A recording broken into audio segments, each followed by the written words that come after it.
behavior. Listener discretion is advised. The VoT Network presents the Voices of Terminus show with your hosts, Yarnilla, Lexer, and Joshua.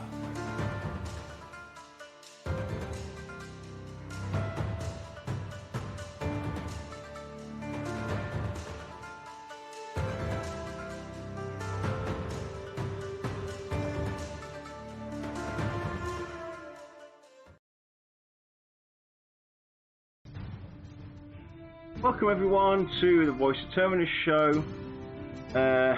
Joined by Lex. Hello, Lex. X.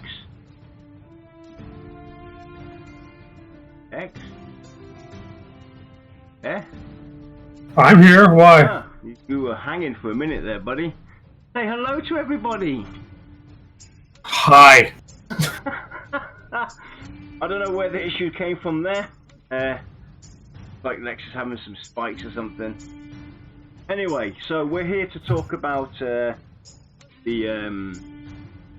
what we just saw with VR and CohhCarnage, showing off some of the progression they've made with what they've been working on the last couple of months with Project Faithal, that being the big project, so-called reference zone, the be it all, do it all presentation of the game.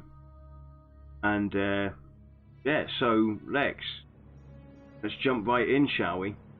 And yeah. I'm going to play off the video, but there's going to be no audio because obviously we're trying to talk, and we're going to stop at certain segments and play off this video that they first showed off some of the concept art and images, and I'm going to stop at certain points because if we look at this concept art, there's quite a lot of new concept art in there, and oh boy, I have to say the concept art has me excited. We see on the stream this dark, murky looking swamp area, I would almost like to say, and it looks really cool. Oh yeah. We have to acknowledge that how cool that looks, and they've already shown something similar to this image, and I think it comes up as well as we carry on through here. But the stream with Cohh wasn't going to show off any new gameplay. It was more about talking about what they've been doing and where they currently are with their design and games, their progression. But yeah, so I think actually this video that they played, I'm going to quickly go and pause my music because I have to bring it up. I think even more excited to show and share some Pantheon. Right, so let's get new rolling. music in here. I want to bring this up great. real quick. So I just see pause that this you've here already. real quick. So the music that was playing on this, I got to ask, VR, if you guys happen to rewatch this or watch this at some point, Chris, is that new music from Pantheon? I need to know because it sounds really great. It's very harmonic, chilling, relaxing. Definitely a good choice of music. And yes, there's no Shy today. Shy has She doesn't love you anymore. Yeah, she doesn't love me anymore. She's had enough. No, I'm talking about everybody who's watching. She doesn't love you guys anymore. That's why everyone's got to start voting for me again. So at least I'm here. I'll pause the image. I don't know if it's caught up to you yet, Lex, but we see Amber Fate. I presume that this is Amber Fate. I was going to say, is that Amber Fate? Because the Amber Fate I remember was a lot brighter. Right, but we see this image, and on the right side we got this red glowy looking thing, and oh my! Actually, in the top right corner, there's an animated red glow, Real. like particle effects. It's like, Exactly. That's definitely very cool. I'm and sorry, I couldn't help I'm pretty myself. sure this is Amber Fate. I said I'm sorry, I couldn't help myself. I'll quickly turn see, I don't know. I don't know if it's Amber Fate. I mean, it very well could be. I think from the angle that we're seeing it, it's hard to be certain. Yeah. But they showed off a lot of new stuff. I'm waiting for one concept art picture to come along. Well, not concept art. It's more of a Well, yeah, it is concept art, but it's got some information about it. Some with the horses, because that was definitely new to me. I mean, this Turin Elf looks for. There we go. Right. That's not new though. No, that's not new. But this image. But yes, it is great. At least to me, I might have missed it in the recent newsletter. I'm not sure.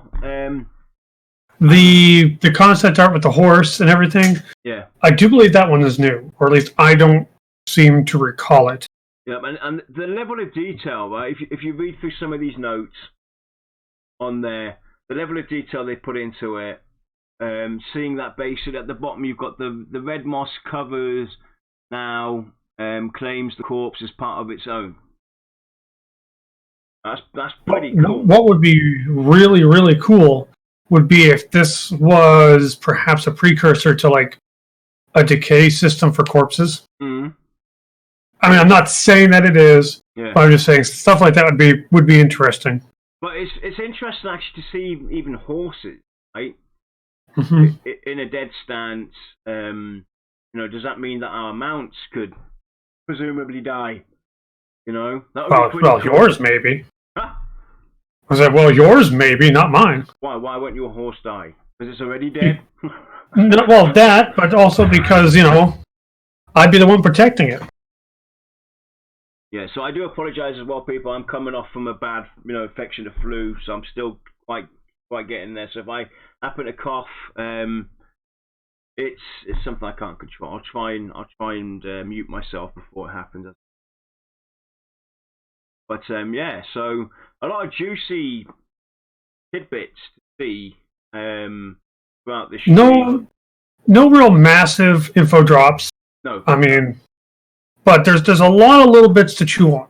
A lot of crumbs. Which after, the 2019 VR blackout is just what I'm naming it. After all that nonsense, even the crumbs are appreciated. These are the kind of updates that we've been kind of begging for during the whole blackout. Mm.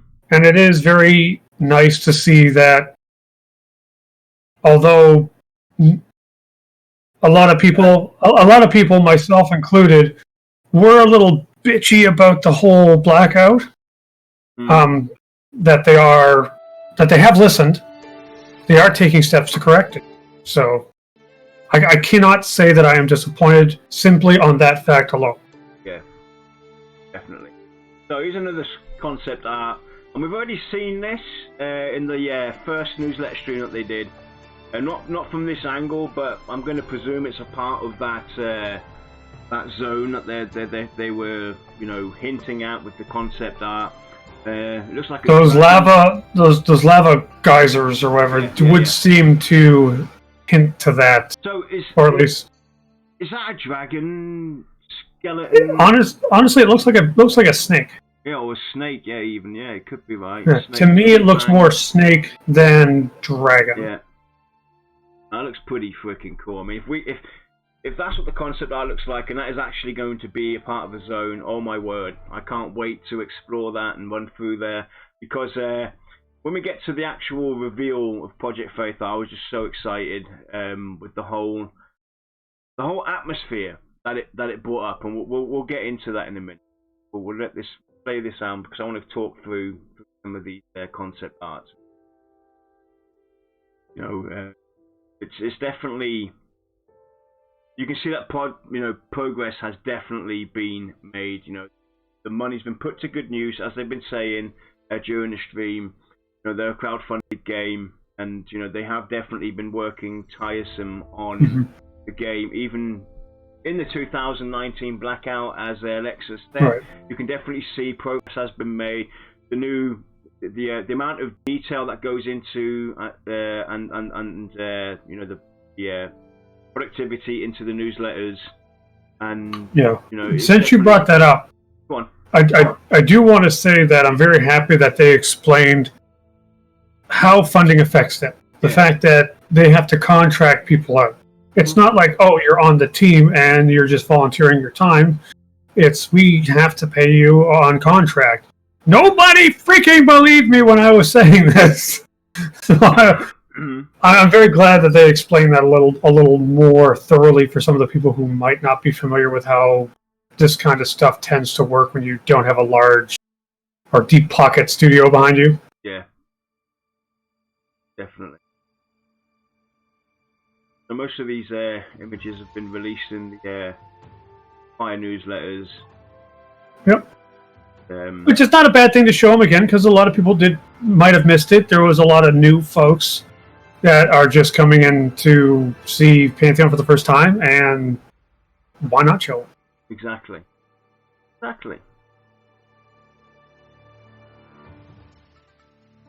So, where we get into it now, so I'm going to pause this. So this is now basically, I don't know if Cohh stopped this at one point and then restarted it. I'm not quite sure yet. He restarted the Fairthal one at one point. So this is Project Fairthal that they're showing off, and I'm going to pause it right now. Right, glancing out there, looking at that image, the whole, the fogginess. That is a proper zone. That looks phenomenal. Yes. Right? If you now take the concept art, which I will do a separate video for this, if we take the concept art and put that side by side, it looks almost identical. They've done a real good job on bringing what the concept art is to be, bringing it into the environment itself, into the game itself, into the Unity, and bringing it to life. The whole lighting effect, looking down through that arc of trees, straight ahead, you can see buildings or things in the distance as well, with the hint of shadowy effects and everything. It just looks phenomenal, and you see all the how the sun and the wind is kind of like interacting with the environment itself. You'll see the light shimmer differently and move around. You'll see particle effects. It's amazing. It looks, this is mind blowing. As to and oh yeah, so I'll pause it right here now as well. I called that. I don't know if it's the level of detail or the fact that it's recording, but didn't the trees look a little more stylized than what we've seen in the past? Yeah. And I will say there was also new armor, new shields, and new weapon models. Definitely. We'll look at that video in a minute as well again. Yep. But hey, I want to talk about this, the Pantheon logo. I called that. It just had that feeling to it, right? And by God, right, looks great. Now, I hope that they have an animated version of this at some point as well. Because it's screaming for that. Having, right. If the shards that make up the border of the O, if they don't necessarily have to rotate, but even if they float in and out a little bit, that look great. Yeah, because it's 8 shards and there's 8 letters to Pantheon. They could kind of like use that to build, either reference it out to build the word Pantheon, or it starts off with Pantheon and they all right. So here's an idea for the guys at VR, right?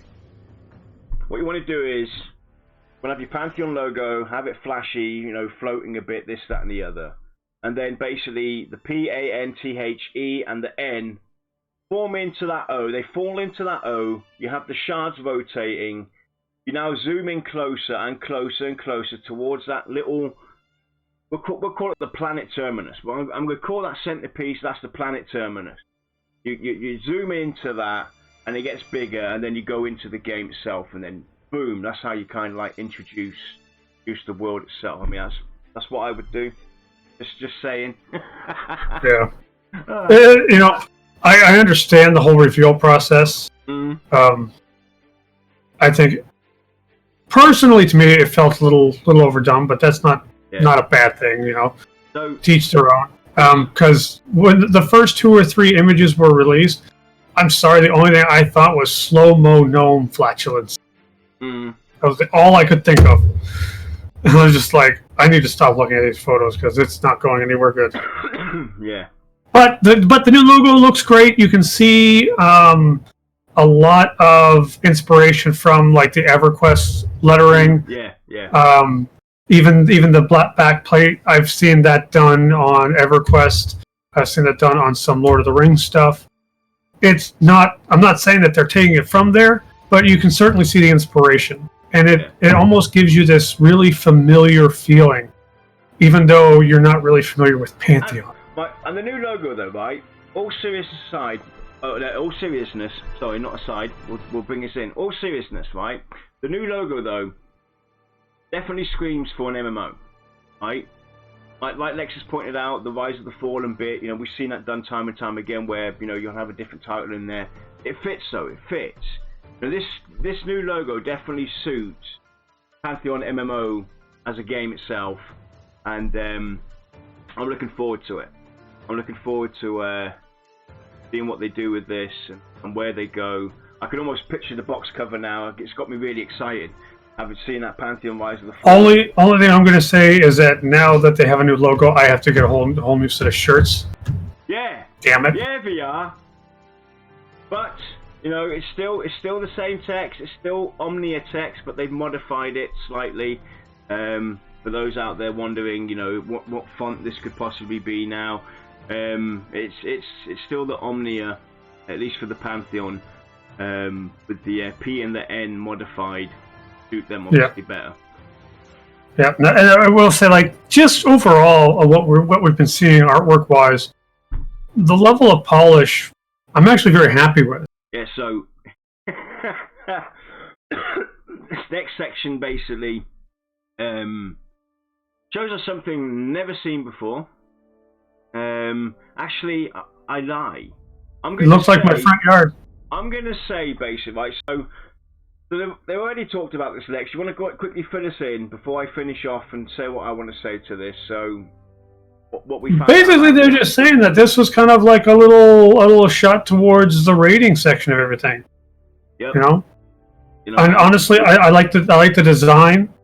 It's very gloomy and ominous, which to those of you that know me, that's just kind of like my jam. I love those atmospheres. And I mean, even Cohh is kind of counting the people as they were running off into the distance. He's like, wait a minute, that's more than a group. Yeah. And we've actually seen, I'm going to say, I'm going to just go out there and say, I think we've actually seen hints at that zone before. You guys remember it was the newsletter where they showed off the Spriggan portal? And if you look at the Spriggan portal in the center, you could see something similar to this. I'm going to say that basically that was kind of hinting at that. I think they're kind of related, but and the atmosphere effect that was presented there was wind shear. For those that didn't catch that, showing off wind shear, but definitely a lot of work has gone into the production of the game behind the scenes. So it's not like they've gone dark and nothing's happened. A lot of stuff has happened. We're looking through this footage again. These red particle effects. This is a new image as well with the I don't know what's that, some weird tree of sorts with a stone on it or something like that, an elemental stone. I didn't read. All I know is I can't eat it, so I'm probably going to try to destroy it.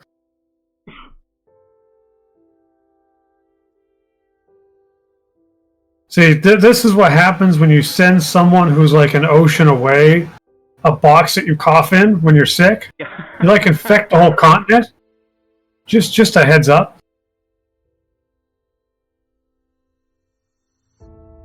I was sick and I had to share the love. Yeah, you did. No, I mean it's interesting. I don't really know where this would fit in. I mean, maybe would this be found somewhere like an archive city? Is it something that we would see in Fairthal? Actually, yeah. Let's actually go back there real quick. I want to go back there. Or is it one of those things that causes the environmental effects? Let's quickly try and find this image again. Because it could be the archive. Because remember they mentioned basically the Look at that lightning strike as well. Got to see that. The different elements affecting your Archai, having some kind of impact in the racials as well. maybe those are the different elements or something like that, or representing the different elements. Right. Which we'll see in a minute. So let's have a quick look at it. I want to quickly go and have a look. Do some what people call dumpster diving. Is it sad that you said dumpster diving and I got a little excited? Little known fact, that's how I got my first PC. That's how I got my first electric guitar. Out of a dumpster. And it wasn't a cheap one either. Some dude threw away a Gibson Les Paul. Wow. My first electric guitar I won in a bet. Not bad. Let's see if I can find this image. But that's a good point, maybe those are elements of some kind, and could be maybe found. I mean, in the archive. you can go a lot of different directions even with that. Like I said, it could be something that causes an environmental effect, and the color is a different type of effect. I mean, we've seen that pillar in past streams where you get close to it, everything gets gloomy, and Actually, I've got it. This is actually part of Faith Art, and I'll show you. Well, now. I should hope so. I'll show you now. Right, so look at the way these things are shaped, right? Mm-hmm. We see them in the trees in Project Faith Art. So I'm gonna quickly go in there. Okay. There you go. See that tree there? Comes up in the middle. Got those purple-looking, those pink-looking things. I don't know. Could be part of them, maybe. It could be similar. It could just be a type of flower. I mean, it's hard to tell at this distance. What gets me is that little ring around it, which makes me believe that it's something that's on the ground. Just gotta wait and see. Yeah, we'll see. Interesting thoughts to just try to figure it out, though. Yeah. But they also talked about the perception system as well. A lot of stuff about the perception system. Not a whole lot new. Yeah. But a lot of the things that are very good to hear that they're still on track for. Yep. So I brought up the image where Jopper starts to explain how it's done. The perception system, right? Yeah, with the node system. There from chat, that's an interesting idea too. If those would be the druid rings. Could also be, yeah. Could be. Possible interaction with the druid ring. We'll have to have a look, basically. I'll look at the. I'll stop the images later and zoom in and try and. He's gonna go frame by frame. Yeah, read through all the. And then I'll get a message at like 4 a.m. I found something. Come go to your PC. So they talked to me about the perception system, how they want to keep it interesting, even further down the road, without having too many sites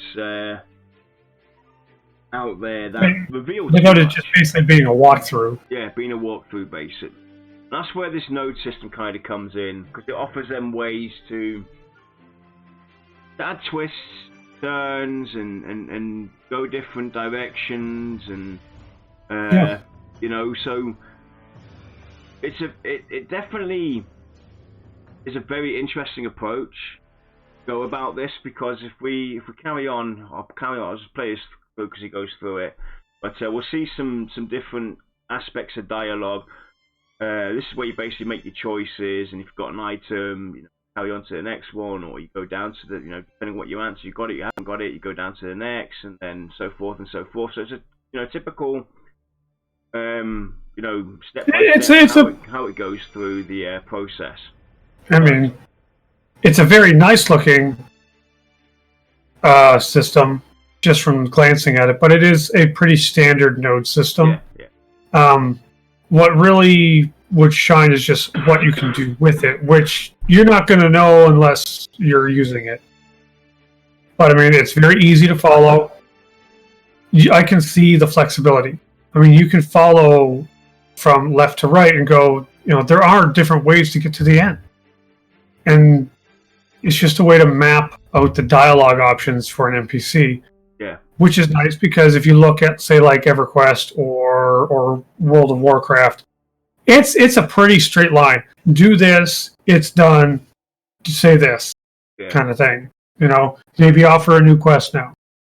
But with this, it does feel like maybe they can do something where if you have to get 3 different items and you have 2 of them, but let's just say you forgot, or maybe it's the third's a timed item, and you come back and it's not there. Instead of being frustrated and trying to find a way to get that third item again, you can still progress forward, but on a slightly different path. That to me screams replayability. Because, I mean, you never really know what's going to happen until you actually explore all of the avenues. But finding them all isn't going to be the easiest. Granted, I'm sure as a community we could all figure it out over time. But, I mean, Joppa was saying stuff where, like, your race could come into effect. And then suddenly... your class. Yeah, I mean... You have no freaking idea. You could maybe get something from this guy at level 5 if you're a human, but you could go to him at level 15 as an Arcane and get something completely different. Yeah. Or it's the same storyline, and it just goes a different way. You know? And the other thing is as well, though, I moved up real quick, Lex, jump into the what Joppa said at the end as well, is being able to jump into the different stories that you're going through. Perception quest. Yes. That you're going through at later stages. Now that I really like that idea because it kind of gives me hope that you'll have situations where you'll start off a quest and you'll have like it's like you have different parts of this puzzle, right? Where it could end up leading you to a perception quest. You have no idea about it. Right, the way they've designed this, you have no idea. You're doing 3 separate quests. You're thinking they're not related, but in all, they could be. And you know, once you've got all the pieces together, now something else happens. Now something else opens up, and you know, adding in time, like you said, timers can be put into there.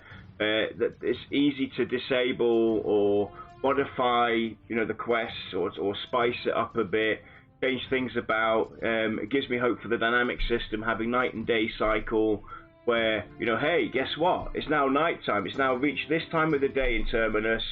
Now the quest changes slightly. And, right. You know, so there's definitely a lot of thought gone into it.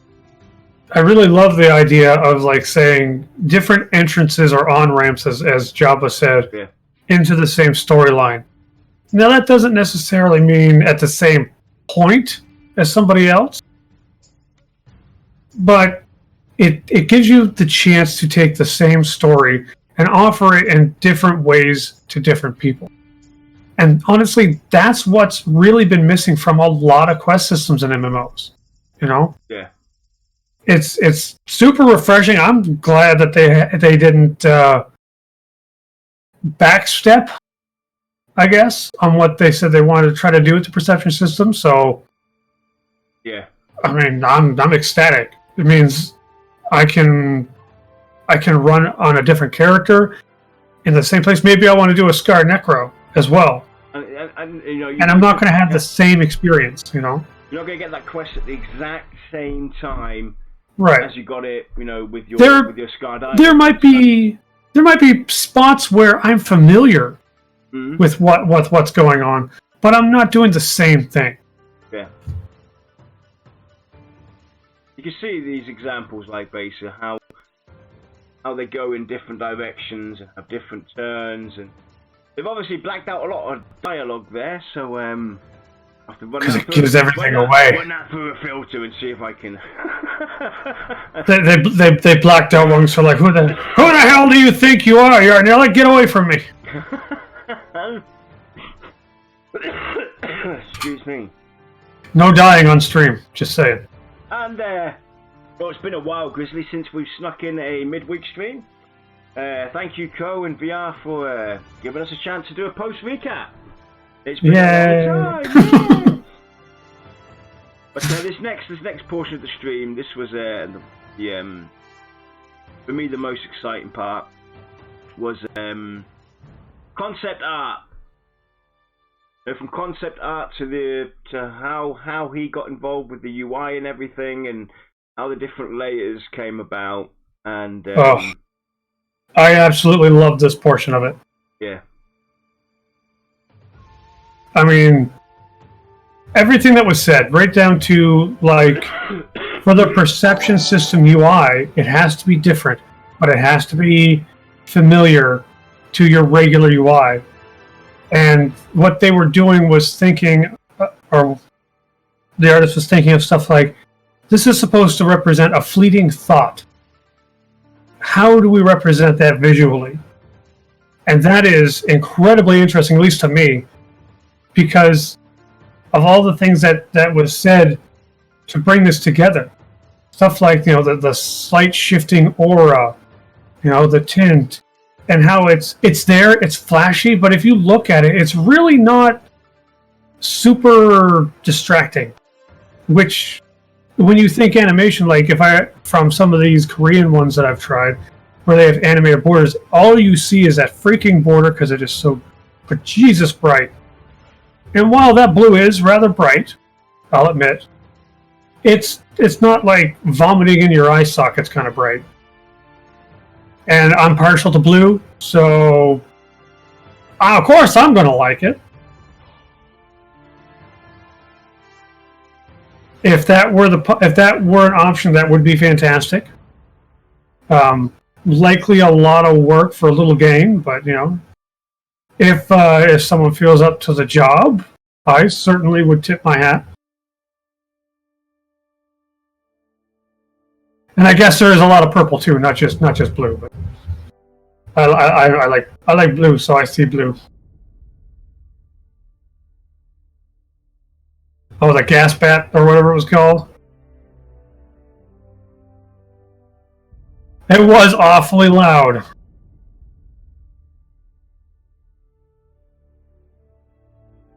Mm-hmm.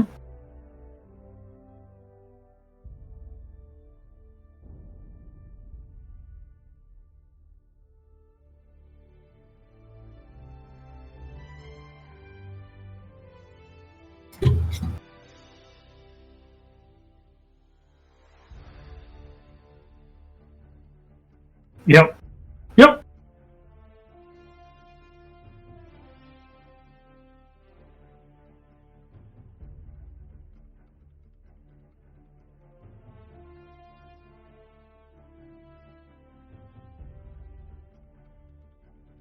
Someone's saying they can't hear you. Because of my cough. Sorry about that. I have my mute button on. So I want to quickly talk about this portion of it real quick.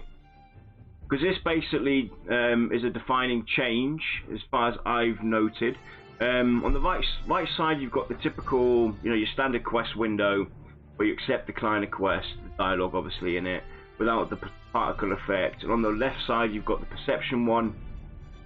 Now in previous streams, Lex, or even in EverQuest, back in the day of EverQuest, you would accept quests through the chat dialogue. And this is something that we also talked to the AI guy when we had him on as well. What I like about this now, I don't know if this is how it's going to be, because they have this little shadowy effect at the background. They've got this like grey box behind it. Right? I don't know. Now, this is very harmonic. Right? When you're engaging into a perception quest, it kind of, if I was in a game right now, I had an NPC in front of me, and I had this like grey box open up in front of me, cover my entire screen, and then I have the perception quest or the normal quest. It kind of gives me a sense of, I don't know, harmonic bonding. It feels very fluent, rather than just having the image itself, just the game itself popping up there. So I don't know if that's going to be a thing, or this is just how to basically bring the visualization through. I did like the grey box there, so that is something that is also maybe possible. I think it'll be pretty cool, because one thing to note was in EverQuest, you would engage through your chat. You would have to type out the words to further along the quest. Now, Dropper's mentioned that the fight box, this typical quest box, does that mean we won't have this kind of interaction anymore with chat? Maybe. I hope so. Because, as much as I love typing in the chat, even when I play on EverQuest emulators, I'm like, oh god, there's no link to click on. Yes, I'm a lazy bugger. But, typing's for jerks, he said as he was typing to chat.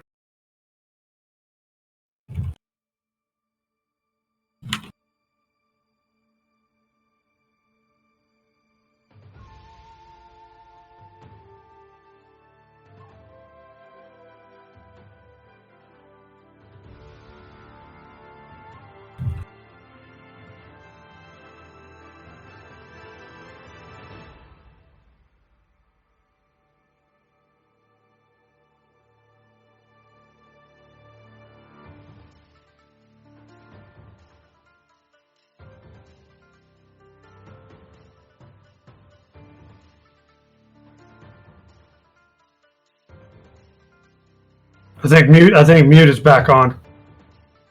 Oh, it is. It's back on.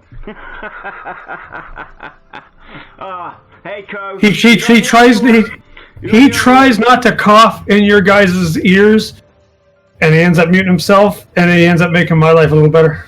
Yeah. So I was just basically saying that I don't know when I was muted, but the just don't mute yourself anymore. The chat window itself, the right one. Now in EverQuest you would basically type in chat, and now it looks like they've gone away from that system, where you would basically now have the window itself open, and you would engage with accept, decline, read the text, etc. Like we know it in modern MMOs nowadays. And I think that, for me personally, I think that's a better route to go. Because I still want that personal engagement. I want that personal engagement when I'm talking to an NPC, because at that point in time, it's about myself. I hailed that NPC, and I don't want to have to deal with tons of text going through, 30, 40 people are standing there, chatting with this NPC at the same time, and now you see in say, this dialogue go through again and again and again. It flies by so fast, like, what in the God's name was I supposed to type or say or do? Yeah, exactly. So I'm if this means that they are going to a dialogue system instead of chat system, I will be happy, even though I'm one of those old school gamers. I'm just tired of having to type every little thing perfectly every frickin' time. Even when I play on EverQuest emulators, I want that link in the chat that I can just click and be done with it. Yeah. The question is, they're showing off the perception system, the perception quest dialogue thing. I wonder if that's how you're going to have dialogues. You can have different choices you could basically make and answer. That'd be pretty cool to kind of engage in the conversation. That's kind of what they were talking about or hinting at with the node system. So based on what input you give, it's going to give you different outcomes. I don't know about that. I think what's going to happen is like that dialogue will pop up to give you some form of text to basically that's your on-ramp to that storyline. Yeah. And then it will likely at some point take you to either another spot which you just follow the breadcrumbs, or it'll take you to an NPC where there's a chance for it to branch. Like I said, strictly a guess here. But there's a good possibility that is, or could be how it's going to be done. And I just got to say again, the subtle animation on the borders are very, very nice. Definitely. They're not overdone. They're not gaudy. I cannot stress enough how much I like them. Even the regular dialogue on the right, it's crisp. It's clean. It's easy to read. I couldn't be happier with those UI elements. Yeah, it's not in your face. Right. It's flashy enough for this day and age. Exactly. It's splashy enough for 2019. But it's not overdone. And it's not overdone. It's not like Vegas at midnight. Yeah, less is more. Less is more nowadays with the UI. If you can bring in as much information and give the people the tools that they need with as little usage, and with different UI windows, the better. Yeah. And Goofy Warrior Guy was even saying, like, there could even be a spot on that dialogue to where you can type in a response, and that's fine. Exactly. it's the fact that you've got the information there and then you can respond. Whereas in chat, I'm sure I'm not the only person who's done this, where you're just trying to play a joke on a friend who's playing EverQuest. He's hailing an NPC to do something, and you just sit there and spam the H key to hail it to get the dialogue off the screen. You know, maybe it was just me, but I think they're saying that it might be a better way to go as well. I would agree. Bring that old school. You want to bring that old school feeling of how it was back in the day. It was a cool system back then. It could still be a cool system now. Like you like mentioned in chat, if now there was like highlighted words, for instance, and you had a little text box in there to give it that personal feeling. Because that's what it's about. You don't want to deal with people spamming the H button to hail this NPC, and you're trying to read through the dialogue, and now it's passing you by. You got to scroll up, scroll down. You type in the wrong word or whatever. It's a big PITA. It's a pain in the ass, literally. Especially when you're trying to concentrate and now everything that's coming at you. For me, the big thing is going to be that sometimes I don't feel like reading a wall of text. I love reading good lore, but some days I just want to get to the next step and shove my sword through an enemy's face. If the writing can be done in such a way that I don't have to sit here for 15 minutes to read because I'm a slow reader, then heck yeah, then I will be reading them. But that's my only concern with the dialogues, is like you'll get that little scroll window and you got to read and read and read, and eventually you're just like, whatever, I don't care. Next. Yeah. It could be worse. It certainly could. It certainly could. That's the. And I'm not. I'm not trying to make an argument for. I'm not trying to make an argument for full VO. VO would be nice, but I really don't think it's in the cards with Pantheon, and that doesn't bother me. Yeah, that could be something they could upgrade at some point. If right. the money's there, they could always look at updating that system. At that time when the funds are there and they really want to do it. So it's not out of reach for them or anything like that. It's out of reach right now. It's not and it's not a major concern. The quest system's there. The quest system works. When it comes down to full text chat and full VO, I think they've come to a very happy medium. Yeah.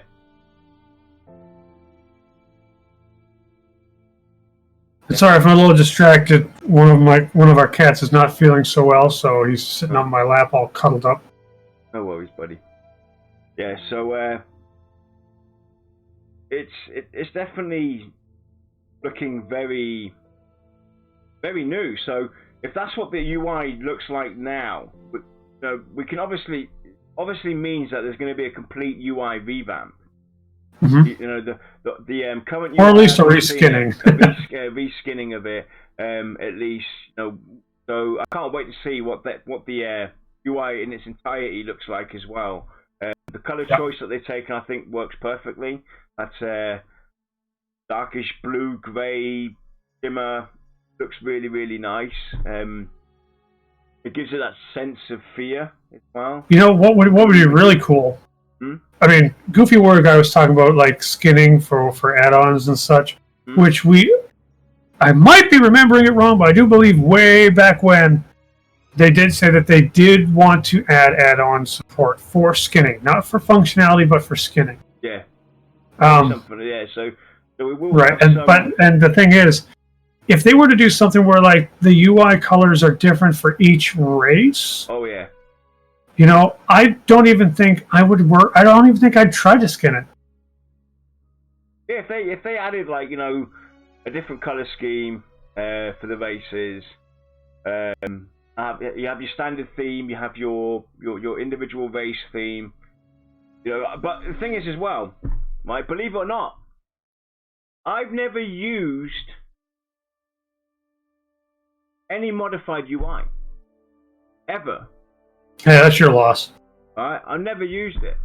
I never saw the need to or anything like that. I've always stuck to the original EverQuest 2 UI. That's good enough for me. I've always been a minimalist when it comes to my UI. Could be just because I was a tank and I was very strict on my situational awareness. So I got rid of a lot of flashy stuff. I don't think I will have to do anything like that with this particular UI. Because though they are flashy, I don't feel like they're going to get in my way a lot. Which is a good thing. Yeah. And there's something they talked about as well, that, the flashiness of games nowadays. Right. It exists nowadays. It's what people expect for the most part. And there are some very stunning, beautiful looking games. The problem is that most invest either in the aesthetics of the game, how it looks, how it feels, and everything.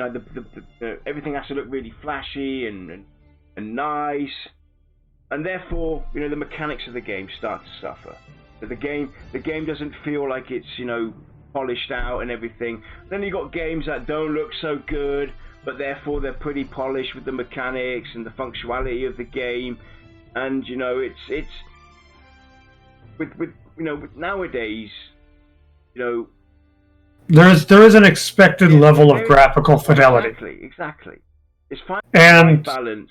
Everything that Joppa said on the topic can basically be summed up with one sentence: that, you know what, Joppa?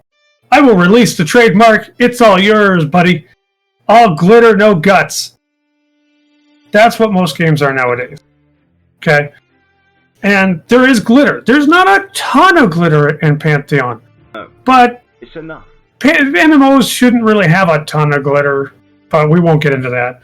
But it does need to be visually pleasing. Yeah. But the fact that they acknowledge this, and they're still going to say, like the gameplay has to come first, but that doesn't mean you can't have a pretty game. It's almost a bold statement to say in the MMO industry now.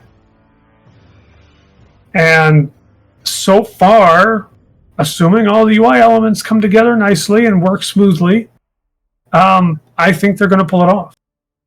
I'm just trying to quickly grab the... There we go. So I put on the Project Fatal, reveal of what it looks like. This is more than enough. Yes. You've got lighting effects in there. You've got things glowing. Shadow, fog. You got leaves falling. You got wind. You can feel the wind blowing. You can see the leaves, the branches moving, and everything. Well, actually, to quote one of the hate mails that I got, I'll basically just say this. There's God rays. What more do you want? So, and let's go and, touch up. Jarn's dying. So I'm dying here. To those old EQers, you'll know that I cast Disease Cloud on him. Yeah, definitely. So group perception was also a question that somebody asked. Everyone in the group can benefit from having perception in your group and everything to some degree. Right. If someone which was actually kind of surprising. Yeah. Normally you would assume the Lawkeeper position would be a self-only thing. Yeah. Because what can you really do in terms of lore and helping other people? It's like, let me tell you a story. Yep. But they're actually considering ways to make it valuable to a group. Ways that, if there is someone who has a very high lore keeping ability, that other people aren't left by the wayside. Now, you don't need to give them like a 100%, what this guy gets, the other guys get kind of situation, because, for, I guess, a casual feel, yeah, you would do that. But the thing is, that takes away from the discovery. Mm-hmm. But that doesn't mean that because I figured out something, you're not going to figure out some of it. Yeah. And how they're going to pull this off, I don't really know. But I'm interested to find out, if only from a design perspective. It would be definitely interesting to see. It's like, say, for instance, now you've got a high level perception, and you've kind of like let's take the example that they mentioned. Engaging with the environment, you see some rocks with some weird, carvings on it it's a language at the end of the day. You don't know, I don't know that, but you do, because you kind of, you've already unlocked that.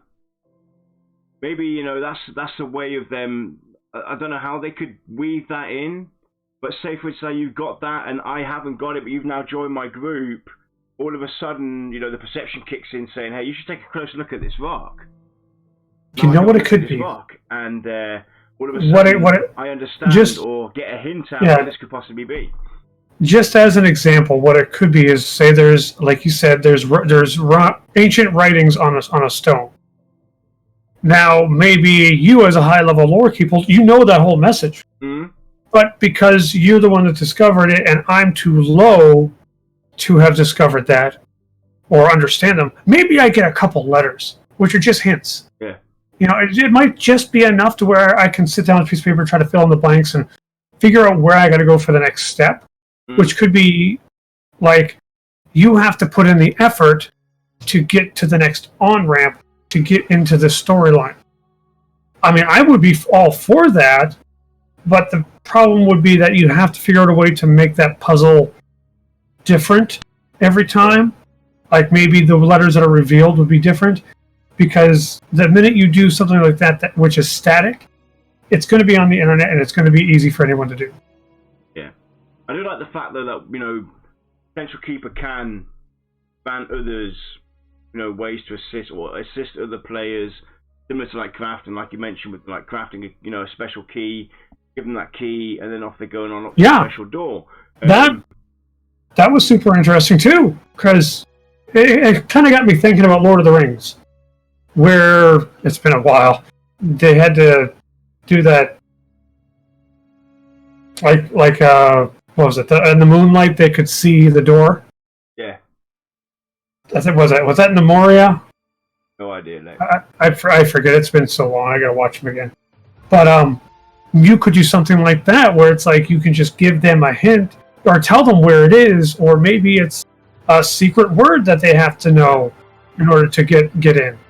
That's figured out through lore. I mean, that would be ways to justify it, but what really got me feeling happy was the fact that Joppa said, at least I think it was Joppa, that the key, the lore keeper, it's a way of accessing additional content, but they'll never use it to block main content. Yeah. They're kind of, touch on you took the example of Lord of the Rings. I'll take the example of Stargate. Learning a different language. You learn an ancient language through the Lawkeeper. Now, you've been able to translate the all the glyphs into letters or whatnot. You pass that on to to somebody that doesn't have this knowledge. Now he can start translating these glyphs in a cave that he's found or something like that. Start putting the the puzzle together. You might not be able to fully understand it. You might only get certain words, like you mentioned earlier on, Lex. It's definitely very interesting to see how it adds another layer of interactiveness, socialization to it. You're going to rely on crafters. You're going to have to rely on people that are doing the Lawkeeper and exploring the world and trying to figure it all out and know all its dark secrets and everything. You're going to have to rely on all kinds of different aspects of the game, not just your friends and what class are you playing and what race are you playing. No, you've got everything to engage with. Right. And Madaki's in chat. Oh, is he? Hi, Madaki. Don't have our somebody up yet.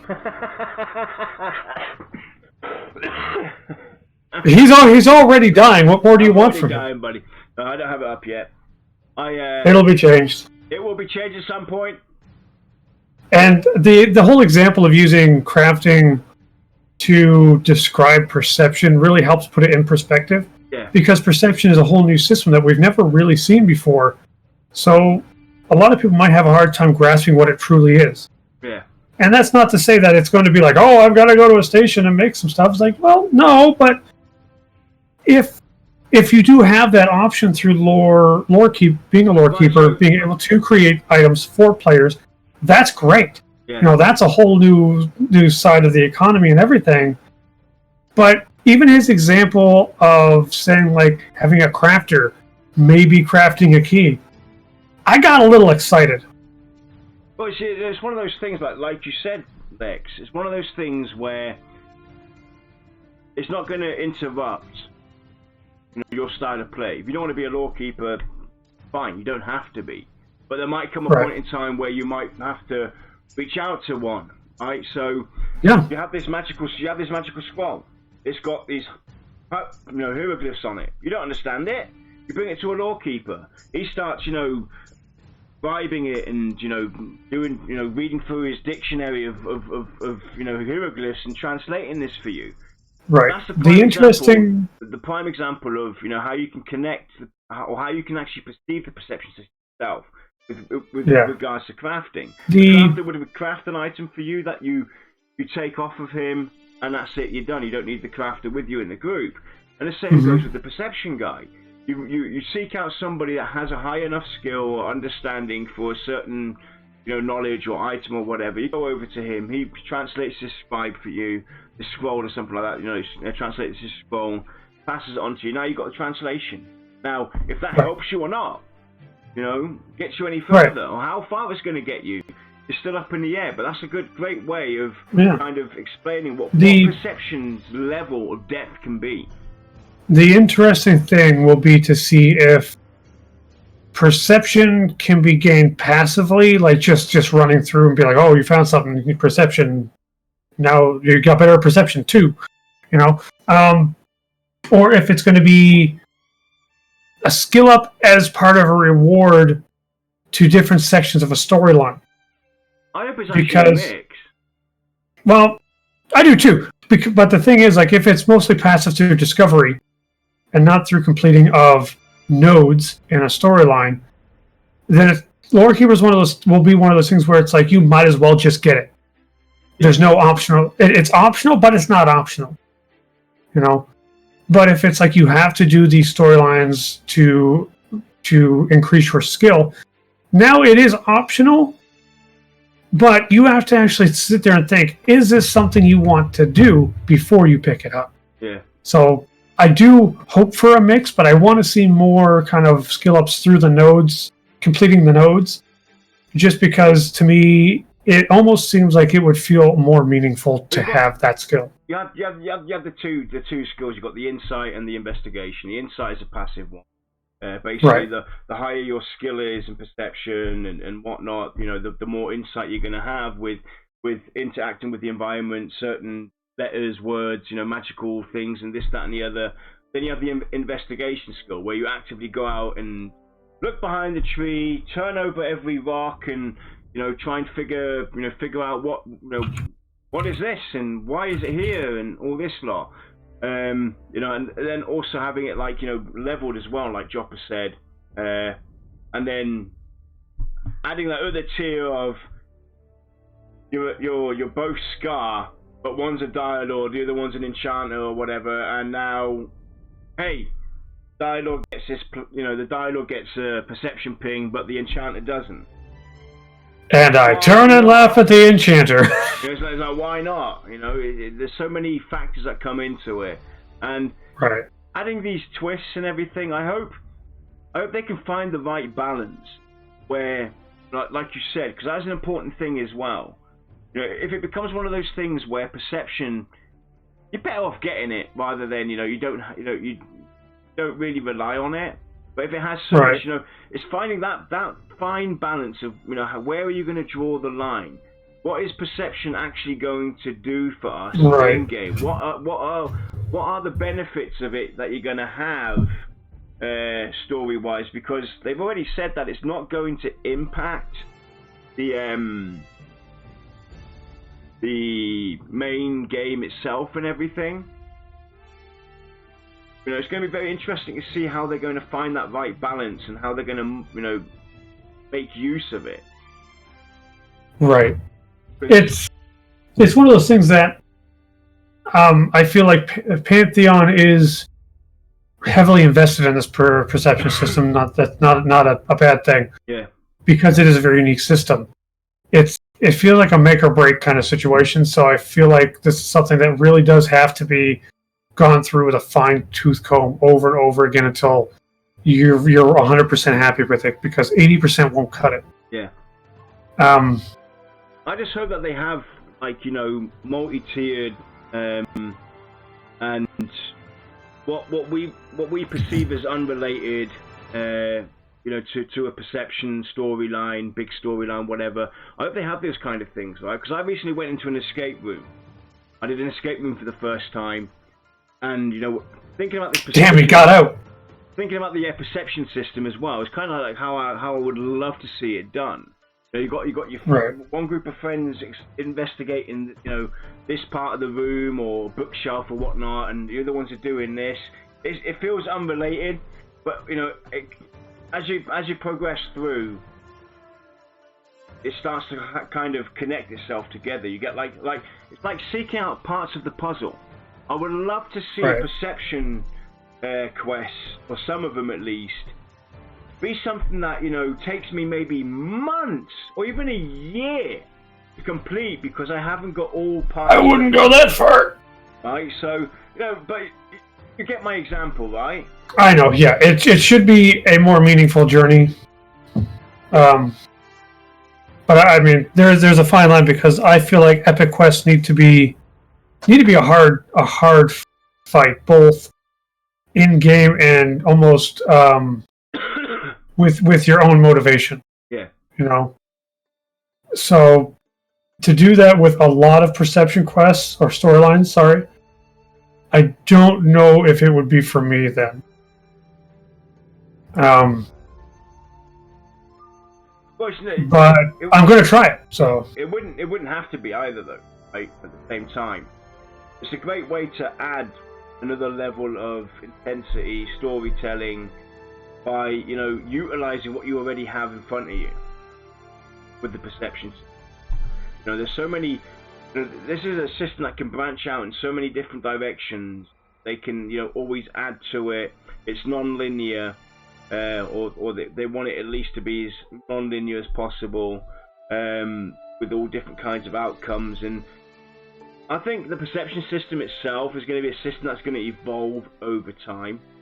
It's just going to get bigger, and bigger, and bigger, more complex, and they're going to see things and figure things out and go, oh my god, if we do this is going to be so epic, and we're going to be like blown away by the possibilities that they could go.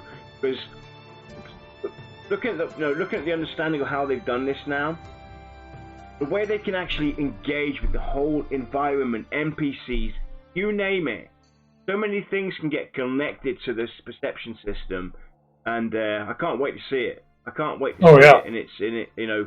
That's one of the things that I'm really looking forward to. Is the first time we actually get to see how the perception system works. I mean, we've seen it already in its very early stages, where they were in Haunia's cave, and then you had the pillar where you could look closer, you found a key, kind of thing. I want to see it now, though. I want to see it now, where they've done a lot more fine tuning, added a lot more options to it, and hell, I want to know about the keeper. I want to be a keeper. That's going to be me. I'll definitely be a keeper. With how they're doing these storylines being non-linear, with having that kind of in the forethought, I think a lot of other game devs, both AAA and indie, they can learn a lot from this. Yeah. Because up until now, the best that we've really seen, to what I can remember, is a branching quest system from like SWTOR, where it's like you pick this or this. One of two things are going to happen, and it's pretty easy to follow either way. Where with this being a branching system that can, like skip steps or come in at multiple stages, you've really mixed up the questing system, at least from this respect. And I don't know, a part of me really thinks that this is going to go a long way to the longevity of the game and how long I'm going to be there before I start feeling like I'm bored, like I've done everything 1,000 times. Where, like nowadays, a new MMO can come out tomorrow. I guarantee you I'll get sick and tired of it in 2 months. Guaranteed. And it's, it also offers not just for the perception system itself, but for the quest system as a whole. It offers so many advantages. Well, I don't know if they've actually mentioned doing anything like this to the questing, or like the primary questing system. I would hope so. Well, if you look at it, let's go look at dynamic questing, for instance, day-night cycle example. That's why I could see a system like this come into play, where during the day, you go this route, during the night you go that route. This NPC, like you tell me about this NPC at the marketplace that offers me a quest. It's an NPC standing there. She's got a broom in her hand, she's cleaning a market stall out. Go speak to her. I go there, I see her. It's a certain time of day now. The market store's closed down. She's offering me a different quest. Yeah, I mean, again, that's just more. That's more quests. They're just presented to you in a different way, Yeah. Which technically is kind of the same thing that the perception is. If you want to do a very general description, quests given to you in a different way. Yep, and like you said, branching out and stepping in at different periods of time as well.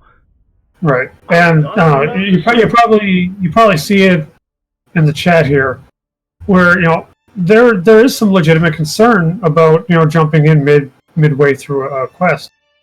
As long as the entry point's narrative makes sense, Right, I'm probably not going to feel too out of place. Right, so Joppa's already touched on this way back when. We already talked about jumping in midway and how they plan to combat that fear. If the stance is still the same, I don't know. If they've taken a slight turn or updated the way they want to go about it. But back then, he basically said that you could start off a perception series of quests, and it's in different steps. So you've now passed to the third part of this whole perception series or whatnot, and I jump in. I'll benefit from the rewards from that third quest, but I don't have to go and do the second one.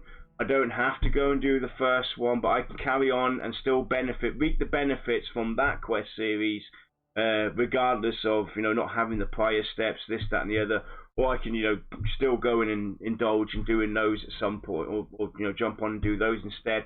So they've already taken that into consideration, that you're not going to really you might lose out on some item or whatnot, but what kind of impact they're going to have? Is it going to be things that are going to be vital to the whole series? I would think not.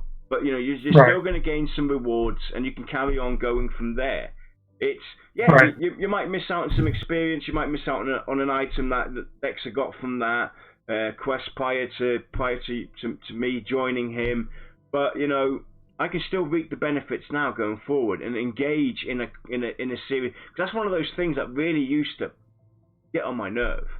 After years and years of playing, EverQuest 2, or you even playing EverQuest, and you go and help people time and again through a signature quest or through a heritage quest, but these people aren't on that step. But you kind of want to advance forward. Yeah, and Goofy Warrior Guy does bring up another great point where they said that sometimes there's just going to be lore. Yeah, exactly. At the note, which that's great. If you're the person that loves reading the stories, I mean that's perfect. I can see a lot of people picking up Lawkeeper, thinking it's an alternative route for experience, like more quests, better. And honestly, I was kind of in that camp too. Because I've got to be in the mood to read a story to do it. But if it turns out that there's not really an experience gain for doing it, it is more for just enrichment of the story. I don't really think I'd have a big problem with that. Yeah, I would just be advancing slower than your average person because I'd have to be in the mood to sit down and actually read it. When I play a game, I want to stab things in the face. Yeah, and another way to look at it as well, right? With how it will not interfere with the main storyline. You take yourself. You're not the perception guy. I'm the perception guy. We both speak to the same NPC. You get the simplistic quest. Go in, do this. I'm a simple kind of guy. Right? Go and do this. Now, I get the perception version of it, for example, maybe.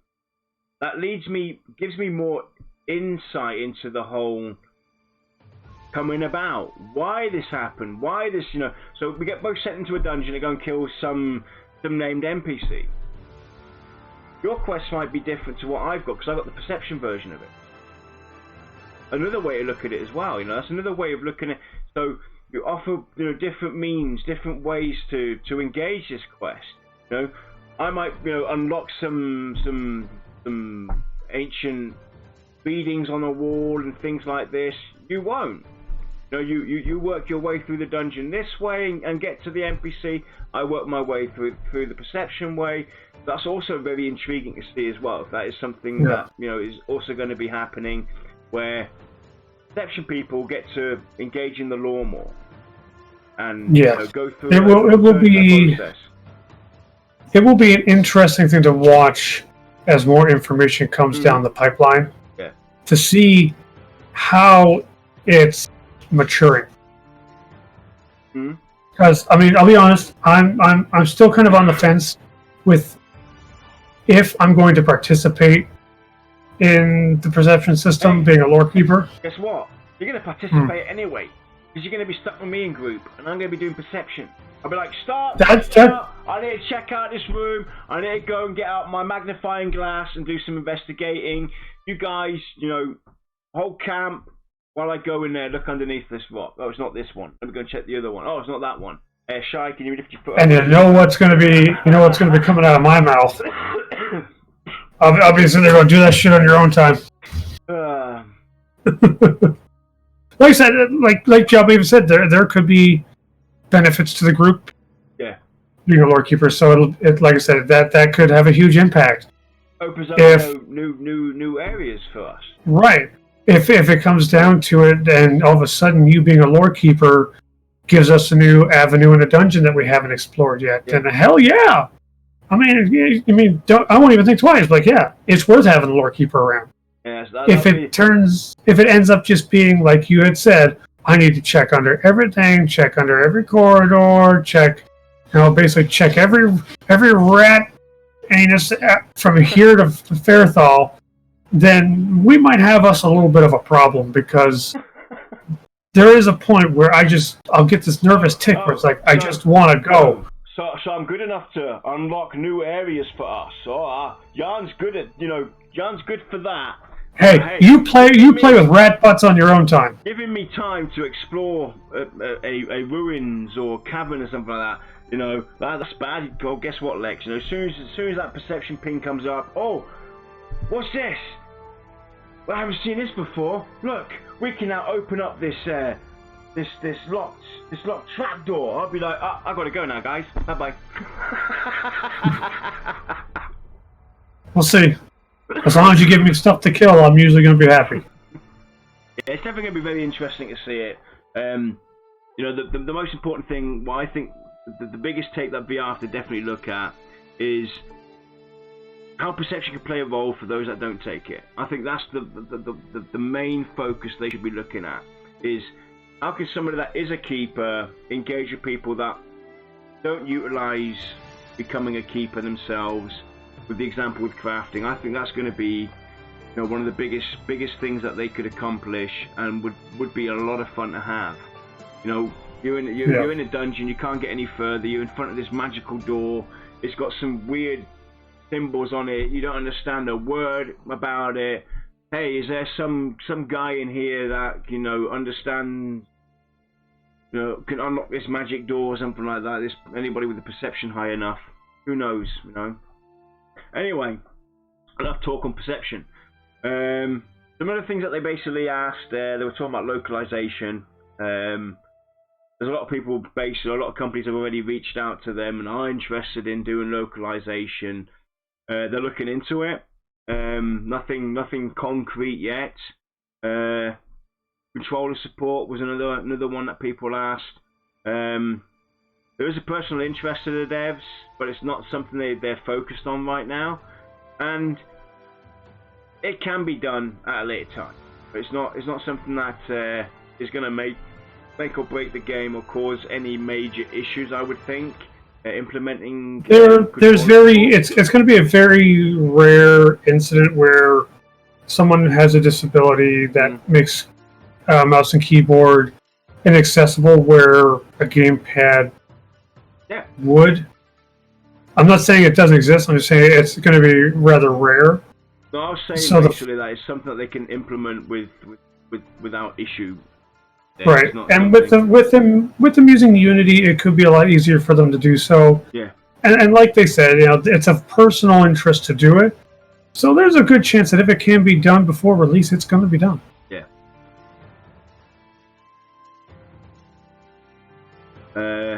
And then somebody was asking about solo gameplay.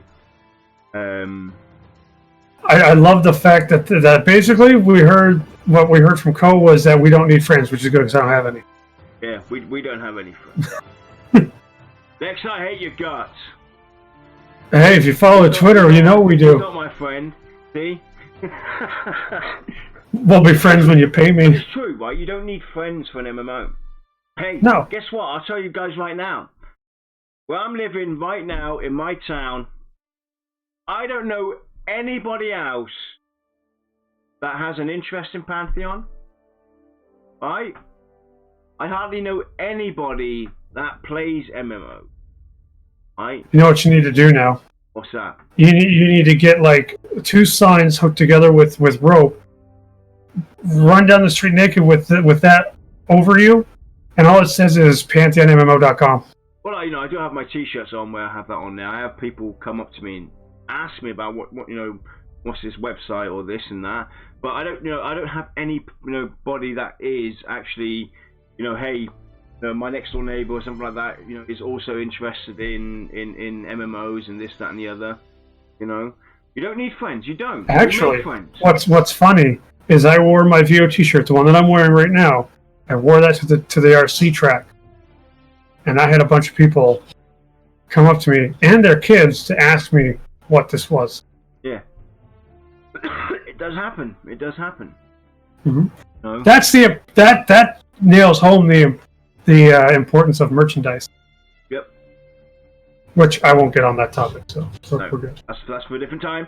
So there's also going to be no penalty. You can solo, if you manage to get enough gear or have enough skill and everything. You can go out and try almost anything you want.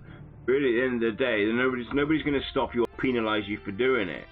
But like Cohh mentioned himself, it's about making friends and socializing and achieving the common challenges that are put forth by the game devs, within the game, because we're all playing this game. What better way to engage it than engaging it together? I can tell you right now that almost every single person in my life that I willingly converse with, I met through or due to a game. Yeah, it's the same with me. I was asked recently, how is it with friends and everything? I said I don't have a lot of real life friends. I don't. All my friends. Because I'm not a real boy.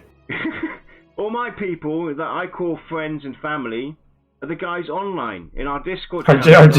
They're disjointed voices from over the internet.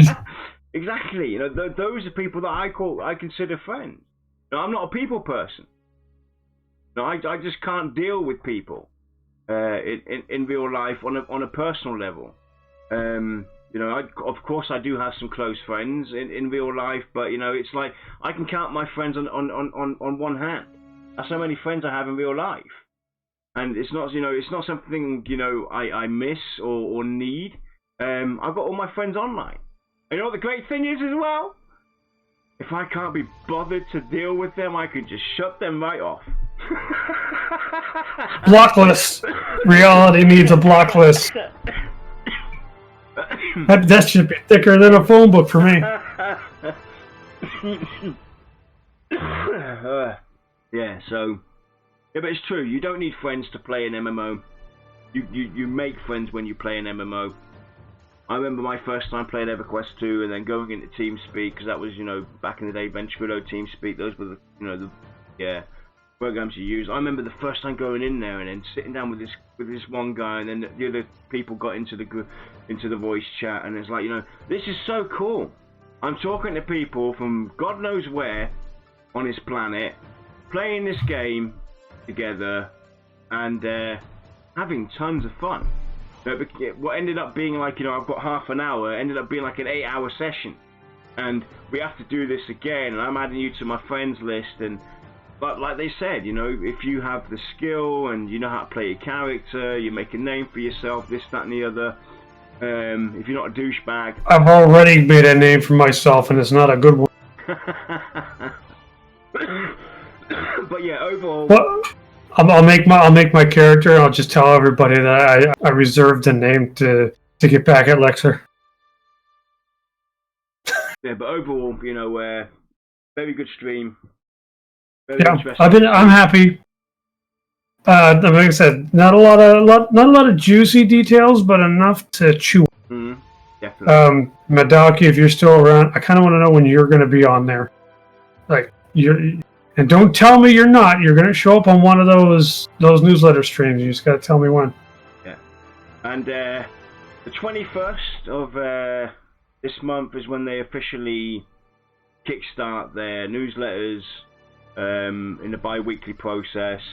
So that's something to note as well. You can see that all on twitch.tv/Visionary Realms, one word. Every Thursday, is it? 21st is a Thursday, or? I believe every Thursday is what they're aiming for. Yes, every Thursday, and that was going to be at what did they say? Like 7, 6 p.m. or 6? I think it was 6 p.m. 6 p.m. Pacific. So. Yep. Oh, so 9 p.m. Eastern. Yeah. They better catch those on their channel, and yeah. I was really happy. Quality content with showing some insight of the concept art, and how they took that guy to help with the visualization of the UI, how that team's working, how he's working with the guys that are doing all that stuff, all the tech behind it. Really interesting stuff, and those are the things that we're going to see. Anything else, Lex? I don't think so. I will say congrats to Baz for getting that shout out from Cohh. I mean, that was a 10,000 viewer shout out. Anyway, we'll see you all on Saturday. We'll be sitting down with Loxolus to talk Pantheon. Lox is awesome, you guys. If you don't know who he is, you need to get your butt to that show. And then the week after that, on the 16th, if I'm not mistaken. Yeah, the 16th, we'll be sitting down with Case Masters from Facebook. The guy who's opened up the new Pantheon Facebook community page. We'll be sitting down with him to talk about that, and talk about him and chat about Pantheon. So that's what's coming up in the next 2 weeks. That will be an interesting show. Yeah. And then, yeah. Hope you all have a great weekend. Hopefully I'll be back to my good old self. There's only 2 ways you can go. You can get better, you can get worse. Yep. So I'm going to call it for now, and we'll see you all on Saturday, everybody. Have a great weekend. Following up after this at 9 p.m, Pantheon Plus will be streaming. They have Loxolus on there. I think they're doing something similar as well, aren't they? Talking about the... Probably. I think so. Which is cool. Hey, you can't discount any of the other creators simply because everyone's going to have a different perspective. Exactly. So if you want to catch that, it's at 9 p.m. Eastern Time, correct? X? I'm going to say that's a solid sure. And you can catch those guys on YouTube. Just look for Pantheon Plus. So you can check that out at 9 p.m. And Basgrim was doing a viewing stream. I don't know if that's still going on. I'll have that up on YouTube as well shortly. So anyway, have a great rest of the week, and we'll see you all Saturday, regular time, 6 p.m. Eastern, on this channel. Have a great week, rest of the week. See you then. Catch us later.